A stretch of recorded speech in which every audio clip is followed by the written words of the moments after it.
ስጋዬን የሚበላ ደሜን የሚጠጣ የዘላለም ሕይወት አለው ማለት ምን ማለት ነው? በስጋና በደምስ የዘላለም ሕይወት ይገኛል ወይ ይላል። አዎ ስጋውን የበላ ደሙን የጠጣ የዘላለም ሕይወት አለው። ስጋውን ያልበላ ደሙን ያልጠጣ የዘላለም ሕይወት የለውም። ጠያቄን ግን የምጠይቀው መጨረሻ ላይ ምን ብሏል?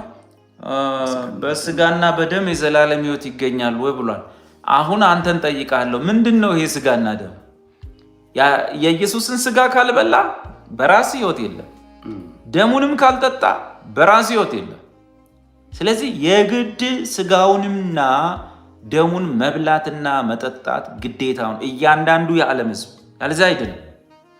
ግን ጥያቄ በስጋና በደሙ ካልሆነ ደህንነት አይገኝም ብላል። ምን መስሎ ነው ያ ነገር? የኢየሱስ ስጋና ደም ካልበላ ነው አልድንም ብዬ ነው የነገርኩ ነገር ምን መስሎ ነው? ንባቡ ያለው ዮሐንስ 6 ላይ አውቃለሁ ምን እንደመሰለ የጌታ እራት መስሎህ ነው። ወይንም በአንዳንድ ቤተ እምነቶች ቅዱስ ቁርባን ይባላል። መጽሐፍ ቅዱስ አዲስ ኪዳን ውስጥ ቅዱስ ቁርባን ብሎ አይጠራው። የጌታ እራት ወይም እንጀራውን መቁረስ ወይም የጌታ ማዕድ ብቻ ነው የሚለው። ይሁንና ያው ከነ ካቶሊክ ከነ ኦርቶዶክስ ኮርጀን እኛም ቅዱስ ቁርባን ብለን እንጠራው። እኛ እንኳን አንጠራውም፣ ብዙዎች ይጠሩታል እንደዛ። ኤኒዌይስ የጌታ እራት መስሎ ከሆነ አይደለም። ዮሐንስ ወንጌል ምዕራፍ 6 ላይ ነው ይሄ ቃል ያለ። ዮሐንስ ወንጌል ምዕራፍ 6ን ኢየሱስ ሲያወራ የጌታ እራት ስርዓት አልተሰጠም። የጌታ ማዕድ ወይም እንጀራውን መቁረስ የሚባለው ስርዓት አልተሰጠም። ገና ጌታ በአገልግሎቱ መሀል ላይ የሰጠው ትምህርት ነው። የጌታ እራት የሚል ትምህርት ቀረጻውን ጨርሰናል። ትምህርቱ ይለቀቃል። እዛ ላይ በዝርዝር እናነሳዋለን የጌታ እራት ምን እንደሆነ። አዎ ዮሐንስ 6 ላይ ያለውን ስጋ ካልበላ፣ ዮሐንስ 6 ላይ ያለውን ደም ካልጠጣ በራስ ወይም ማንም ሰው በራሱ ሕይወት የለው። ያ ዮሐንስ 6 ላይ ያለው የሕይወት እንጀራ ግን የጌታ እራት አይደለም፣ ቂጣውና ጽዋው አይደለም። በቤተክርስቲያን የምንቆርሰው እንጀራውና ጽዋው አይደለም እንዴ! 100% አይደለም። ማንም ሰው ሄዶ ማንበብ አለበት። በጣም በሚያሳዝን መንገድ ትልልቅ የቤተክርስቲያን አገልጋዮች ሳይቀሩ የጌታን እራት ለቅዱሳን ሲያቀርቡ በቤተክርስቲያን ሲያቀርቡ ዮሐንስ 6ን እየጠቀሱ ነው። ይህን ስጋዬን የበላ ደሜን የጠጣ ብሏልና ይሄኛው ነው ብለው ይሉናል። ኖ ኖ ኖ ኖ ኖ 100% ነው። ይሄ የሚያሳየው ተረጋግተን መጽሐፍ ቅዱስን ለማጥናት ጊዜና ፍላጎት እንደሌለን ያሳያል። በሚያሳዝን መንገድ የጌታ እራትን ኢየሱስ ስጋዬን የበላ ደሜን የጠጣ የዘላለም ሕይወት አለው ብሏል ብሎ ቂጣውንና ጽዋውን ነው ጥቅሱን የምንሰጠው። ኖ ኖ ኖ ኖ ይሄ ቂጣና ይሄ ጽዋ ጌታ ኢየሱስ ለእውነተኛው ስጋውና ለእውነተኛው ደሙ መታሰቢያ አድርጎ የሰጠበት ጊዜ ኢየሱስ ሊሰቀል አንድ ቀን ሲቀረው እንደ ነገ ሊሞት እንደ ዛሬ ቂጣውን አንስቶ ይህን ደግሞ ለመታሰቢያ አድርጉት ብሏል። ያኛው ግን በኢየሱስ አገልግሎት ገና ጅማሬ ጌታ እራት አልተሰጠም። ዮሐንስ 6 ላይ ያለው ስጋና ደም የዘላለም ሕይወት የሚሰጠው ስለሱ ትምህርት ሲሰጥ የጌታ እራት ራሱ ስርዓቱ አልተሰጠም። ወይም በዘልማድ ቅዱስ ቁርባን ስርዓቱ አልተሰጠም። አሁን በደንብ እንለያቸው። ዮሐንስ 6 ላይ ሰዎች ኢየሱስን መፈለግ ትተው ያራባውን ዳቦ ያበዛውን ዳቦ ፍለጋ ኢየሱስን መፈለግ ጀመሩ። እንጂ ዳቦ አበዛና ሰጣቸው፣ በሉ። በማግስቱ ሲፈልጉት ስንፈልግ ነበር አሉት። አይ ለሚጠፋ መብል አትስሩ፣ አባቴ ለሚሰጣችሁ ለማይጠፋ መብል ስሩ። ከዛ ጌታ ሆይ ይሄ የማይጠፋ መብል እንዴት ነው ከየት ነው የምናገኘው? እንዴት ነው የምናደርገው አሉት። ይሄ ከሰማይ የወረደው ለማይጠፋ ሕይወት የተሰጠው መብል እግዚአብሔር አብ አትሞታል፣ ያውም እሱን ብሎ እንጀራውን አባቴ አትሞታል። በእንግሊዝኛው እሱን የሚለው ሂም ብሎ ማለት ነው። ፐርሰናል ፕሮናውን ነው ተጠቅሞ ማለት ነው። ለነገሮች የሚጠቀስ ሳይሆን ለማንነት የሚጠቀሰውን። ከዛ ምን አለ? ከሰማይ የወረደው የሕይወት እንጀራ እኔ ነኝ አለ። ራሱ ፐርሰን እኔ ነኝ ከሰማይ የወረድኩት ሕይወት እንጀራ። ልብ በል ሕይወት የሚሰጠው እንጀራ ከሰማይ የወረደው የጌታ እራት ከሰማይ አልወረደም። ቤተ ክርስቲያን ነች የምታዘጋጀው፣ ዲያቆናት ናቸው የሚያዘጋጁት። ያኛው ከሰማይ ስለወረደ የሕይወት እንጀራ ከእንደገና ደግሞ እሱ ተብሎ የሚጠራ ነው ያ እንጀራ። ሂኢዝ እንደምንል ኢቲዝ አይባል። ይሄኛው ኢቲዝ ነው የሚባለው፣ ያኛው ሂኢዝ ፐርሰን ነው፣ ከሰማይ የወረደ ሕይወት እንጀራ። ይሄኛው ዲያቆን የሚያዘጋጀው ከሰማይ የወረደ ሕይወት እንጀራ አይደለም። ከእንደገና ደግሞ ያኛውን በብዙ ነገር ነው ኢየሱስ ራሱ እንደሆነ የምታገኘው እና እኔ ነኝ አለ እኮ ባጭሩ፣ ከሰማይ የወረደ ሕይወት እንጀራ እኔ ነኝ። ሁለተኛ ከሰማይ የወረደው የሕይወት እንጀራ ኢየሱስ በጥርስ አይበላም፣ አኛኝ ተደርጎ አይበላም። ሰዎቹ እንዴት ልንበላው እንችላለን? ምንኛ የሚያስጨንቅ ንግግር ነው ሲሉ ኢየሱስ ምን አለ? እኔ ነገርኳችሁ፣ ቃል መንፈስና ሕይወት ነው። ስጋ ለምን እንዲህ አኛኝ ብታረጉ ማለት ነው፣ ስጋ ለምንም አይጠቅምም አላቸው። አበላሉ እንደዛ አይደለም አላቸው። በጥርስ የሚታኛ የጌታ እራትሳ በበላችሁት ጊዜ ነው የሚለው። ይሄ በጥርሳችን ነው የምንበላው። በልተን እንውጠዋለን፣ ጽዋውንም እንጠጣዋለን። በጠጣችሁት ጊዜ ነው የሚለው። ደሙን በጠጣችሁ ጊዜ አይልም፣ ጽዋውን በጠጣችሁ ጊዜ ነው የሚለው። ስጋውን ስትበሉ አይልም። አንደኛ ቆሮንቶስ 11 ሉቃስ እንጀራውን በቆረሳችሁ ጊዜ ነው። እንጀራ ነው ስንበላው፣ ጽዋ ነው ስንጠጣው። ያኛው ግን ለዓለም ሕይወት የሚሰጥ እንጀራ ሲሆን እርሱም ስጋዬ ነው አለ። ምን ላይ ነው የሚሰጠው? ቀራኔው ላይ፣ መስቀሉ ላይ። ያ ቅዱስ እንጀራ የቀረበው ቀራኔው ላይ። ይሄ በቤተ ክርስቲያን ገበታ ላይ ወይም ጠረጴዛ ላይ ነው የምናስቀምጠው። ያ በጥርስ አይበላም። ይሄ በጥርስ ነው የሚበላው። ታዲያ በጥርስ የማይበላ ከሆነ እንዴት ነው የምንበላው? ለዛ መልስ ኢየሱስ ወደ እኔ የሚመጣ አይራብም፣ በእኔ የሚያምን አይራብም። ለካ ያ የሕይወት እንጀራ መስቀል ላይ የቀረበውን በእምነት ነው። እምነት ነው ለካ መብያው መንገድ። ቀጥሎ ምን አለ? በእኔ የሚያምን ደግሞ አይጠማም አለ። ስለዚህ ቀራኔው ላይ የቀረበውን አንድ ስጋና አንድ የፈሰውን ደም ማመንና ወደ እርሱ መምጣት በእምነት መብላት፣ በእምነት መጠጣት ይባላል። ሌላው መለያ ያኛውን እንጀራ ከሰማይ የወረደውን ሕይወት እንጀራ በእምነት የምትበላውና የምትጠጣው በሕይወት ዘመን አንዴ ብቻ። አንዴ የበላኝ ለዘላለም አይራብም። ይሄ ግን ጌታ እስኪመጣ ድረስ ትቆርሱታላችሁ ነው የተባለው። ጌታ እስኪመጣ ድረስ። ስለዚህ ወንድሜ መጀመሪያ የምጠይቅህ ማንም ሰው ያንን ቀራኔው ላይ የቀረበውን ከሰማይ የወረደ ሕይወት እንጀራ በማመን ካልበላ እምነት ማለት ነው። ምክንያቱም አብ ለሰጣችሁ ለዛ እንጀራ ስሩ፣ እግዚአብሔር አብ እሱን አትሞታል። አብ ለሰጣችሁ እንጀራ ከዛ በኋላ እንዴት ነው ያንን እንጀራ ያንን ስራ ምን ሰራው? ያንን እንጀራ ምን በላው ነው። ከዛ ኢየሱስ ምን አለ? ይህ አብ የሰጣችሁ ወይም እንድትሰሩት የሰጣችሁ ስራ በላከው በእርሱ እንድታምኑ ነው ካለ በኋላ ነው ይህ ትምህርት። በላከው በእርሱ እንድታምኑ ነው። ከሰማይ ወረድኩ የሕይወት እንጀራ እኔ ነኝ። ይሄ ደግሞ ለዓለም የምሰጠው ስጋዬ ነው አለ። የሰጠን ቀራኔው ላይ ነው፣ መስቀል ላይ ነው። የቤተ ክርስቲያን ገበታ ላይ አይደለም። በጥርስ አይበላም። ያኛው በእኔ የሚያምን አይራብም፣ ወደ እኔ የሚመጣ ደግሞ አይጠማም። አንዴ ነው ለዘላለም የበላን። እሱን እንጀራ ያልበላ ሰው ያንንም ደም ያልጠጣ ሰው በእምነት ከጌታ እራት ቢካፈል ጥቅም የለው። ከጌታ እራት ቂጣውን ቢቆርስ ጽዋውን ቢጠጣ ምንም ፋይዳ የለው። መጀመሪያ ያንን እንጀራ ያልበላ ያንን ስጋ ያልበላ ያንን ደም ያልጠጣ የዘላለም ሕይወት የለው። ስለዚህ እያንዳንዱ ሰው የጌታን ስጋና ደም አንድ ጊዜ ብቻ የሚበላውን አንድ ጊዜ ብቻ የሚጠጣውን ከዛ ላይ ለዘላለም ከቶ ማትራበውን ለዘላለም ከቶ ማትጠማውን እሱን መብላትና መጠጣት ግድ ነው። እሱን ከበላ በኋላ ወይም ከጠጣ በኋላ የዘላለም ሕይወት። ምክንያቱም ያ መብል በእርሱ ውስጥ ለዘላለም ሕይወት ለሞት የማይሞት ነው። እኔን የበላኝ ሰው አለ ቀራኒው ላይ ያለውን ነገር ያመነ ሰው ማለት ነው። እዛ የቀረበውን ስጋና እዛ የፈሰሰውን እንደሚያመነ ሰው አይሞትም አለ ጌታ። እና ያ ነው የጌታ እራት ትምህርት ኦልሬዲ እየተዘጋጀ ነው። እዛ ላይ ዲቴል እናየዋለን። ዮሐንስ 6 ፈጽሞ ስለ ጌታ እራት አይደለም፣ ከሰማይ ስለወረደ ሕይወት እንጀራ ነው። አንዴ ነው የምንበላው፣ አንዴ ነው የምንጠጣው። የጌታ እራት ግን ሁልጊዜ ነው፣ ጌታ እስኪመጣ። ያንን እንጀራ ያልበላ ይህንን በየቀኑ ሲበላ ቢውል ጥቅም የለው። ያለ ዘላለም ሕይወት ይጠቅመናል። ይሄ ደግሞ ያንን የምናስብበት ነው። ጌታ የተመሰገነ ይሁን።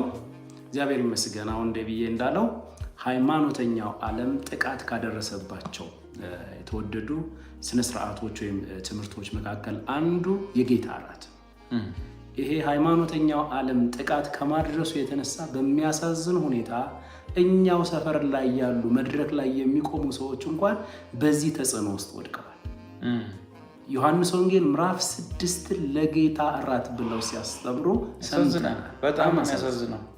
ስለዚህ እግዚአብሔር ረድቶን ቅዱስ ቃሉን ብቻ ያማከለ አስተምህሮ የጌታ እራት ላይ ተማምረናል። ተሰርቶ እንግዲህ በሰዓቱ ይለቀቃል ማለት ነው። እግዚአብሔር ይመስገን። እዛው ጌታ እራት ስነ ስርዓት ላይ ሳንወጣ ዓለም ፀሐይ የምትባል እህታችን የጌታ እራት ያው አልቆረስኩም ወይም ስነ ስርዓቱን አልፈጸምኩም፣ እሱ አልወሰድኩም ያለችው ኢትዮጵያ እያለው በአንዳንድ አጋጣሚ አልወስድም ወይም አልቆርስም ነበር። አሁን ያለሁት በስደት ነው። የጌታ እራት ባለመውሰዴ ወይም ባለመቁረሴ አሁን ብሞት የእግዚአብሔር መንግስት ወርሳለሁ ወይ? ኦ ማይ ጋድ እህቴ አይዞሽ። የጌታን ስጋ ስለበላሽ ደሙንም ስለጠጣሽ የዘላለም ሕይወት አግኝተሻል። የጌታ እራት እድልና ጊዜ ሲኖርሽ ሞቱን ለማሰብ፣ ስቃዩን ለማሰብ፣ መከራውን ለማሰብ፣ የእግዚአብሔርን ፍቅር ለመግለጥና በዛ ለመጽናናት ጊዜ ሲኖርሽ፣ እድል ሲኖርሽ ትቆርሻለሽ። በነገራችን ላይ እህታችን በብዙ ሚሊዮን የሚቆጠሩ ሰዎች በመስቀል ላይ የቀረበውን የዮሐንስ 6ቱን የሕይወት እንጀራ በእምነት በልተውና ጠጥተው የውሃ ጥምቀት እድል ሳያገኙ የጌታ እራትን ለመቁረስ እድል ሳያገኙ ወደ ኢየሱስ የተከማቹ በሚሊየን የሚቆጠሩ ክርስቲያኖች ነበሩ። በቤተ ክርስቲያን የመከራ ዘመን፣ የስቃይ ዘመን፣ የስደት ዘመን ቅንጦት ነበር። የውሃ ጥምቀትና የጌታ እራትን ለመቁረስ ቅንጦት ነበር። ግን በነዛ ዋሻዎች ውስጥ እየተሽለከለኩ እነዛ ሁሉ ቅዱሳን ደግነቱ ኢየሱስ ያ የሕይወት የሚሰጠውን ስጋውና ደሙን የምንበላበትን ነገር በጥርስ አላደረገው። አግኝተን የት ነው ማገኘው ብለን ሄደን እንዳናጣው በጥርስ አላደረገው። እንዴት አድርገን ነው የምናኝከው? እንዴት ነው ልንበላው የምንችል? የሚያስጨንቅ ነገር ነው። እንዴት ስጋውን ሲል እኔ ለዓለም ሕይወት የምሰጠው ስጋዬ ይሄ ነው። እንጀራ ምላችሁ ስጋዬን ነው መስቀል ላይ ነው ምሰጣችሁ። እንዴት ነው ታዲያ? እኛ እኮ አኛኝ እንዲህ የሚጎረስ የሚበላ መስሎና ያስጨንቃል ያልነው እንደዛ ነው ሙሉ ሐሳቡ። ከዛ ኢየሱስ ነው ስጋ ለምንም አይጠቅምም፣ እኔ የምነግራችሁ መንፈስና ሕይወት ነው። ታዲያ እንዴት ነው የሚበላው? በእኔ የሚያምን ለዘላለም አይራብም፣ በልቷላ። ወደ እኔ የሚመጣ ለዘላለም ከቶ አይጠማም፣ ጠጣዋ። ለካ አበላሉ ይሄ ነው። ያ የዮሐንስ 6ቱን ማለት እሱን በልተሻል፣ እሱን ጠጥተሻል እህቴ። ለዘላለም ከቶ ልጥፋ ብቲ ማጠፊው አንቺ ለመጥፋት ብቁ ስላልሆንሽ አይደለም።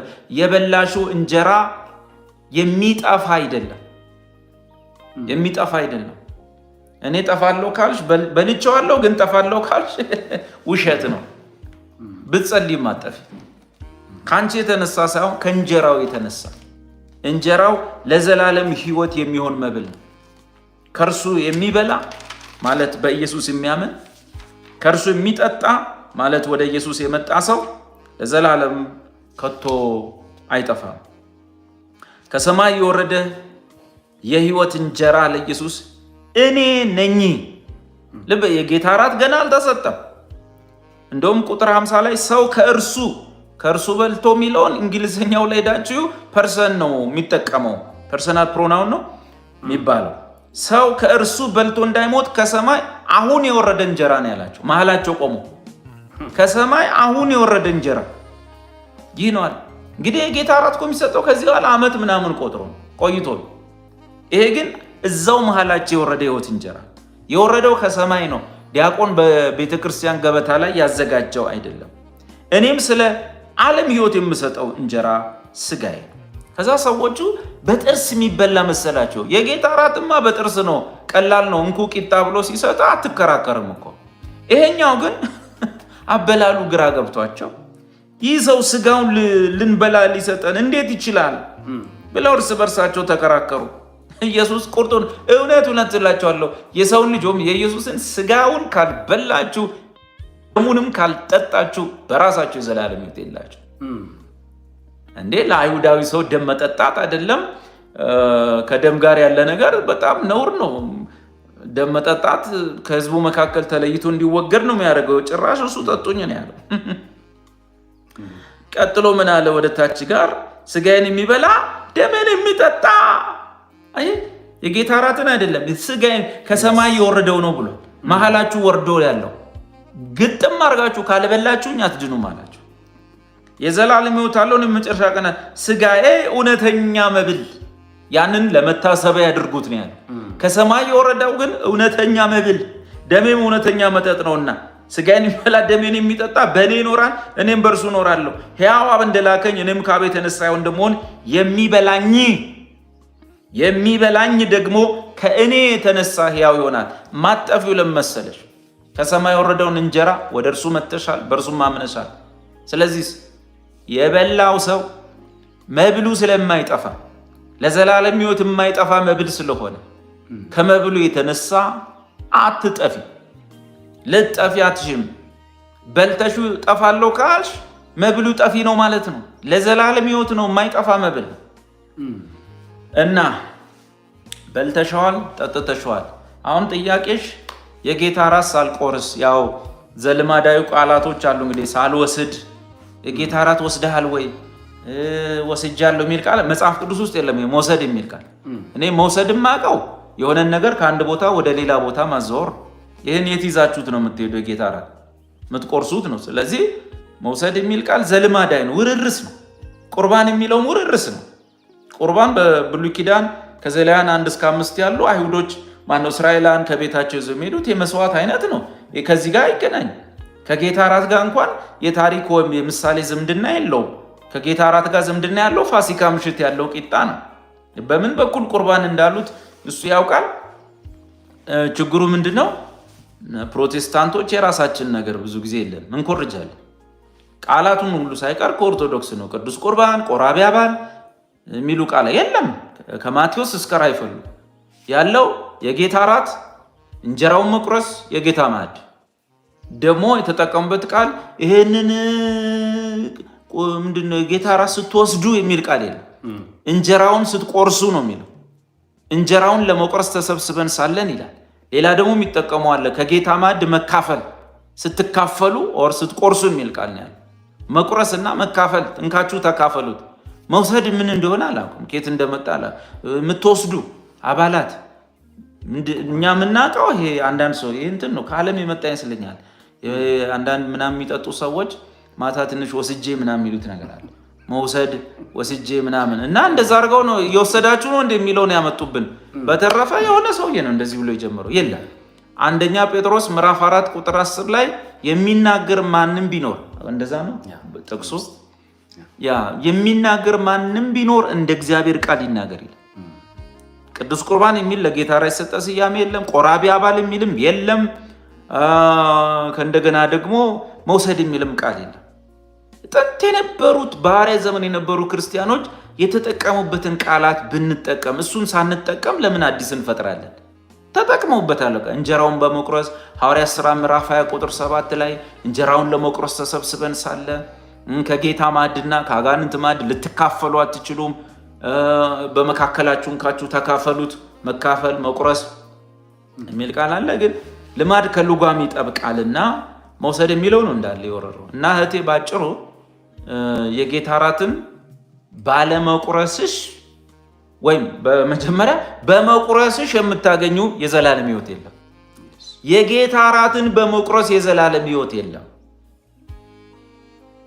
የጌታን ጽዋ በመጠጣት የሚገኝ ሕይወት የለም።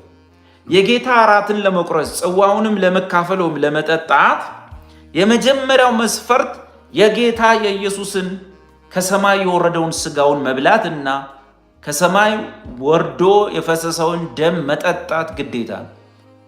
ያ ደግሞ በእምነት መስቀል ላይ እሱን አይተን የበላነው የጠጣነው እንጂ በአፍና በጥርስ የገባ አይደለም። በእርሱ የሚያምን ሁሉ በልቶታል፣ ወደ እርሱም የመጣ ሁሉ ጠጥቶታል።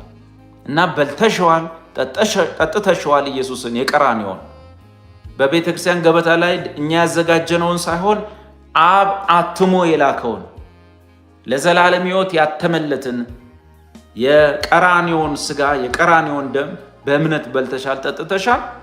ልጥፋ ብትይም አትጠፊም። ለዘላለም ሕይወት የማይጠፋ መብል ነው።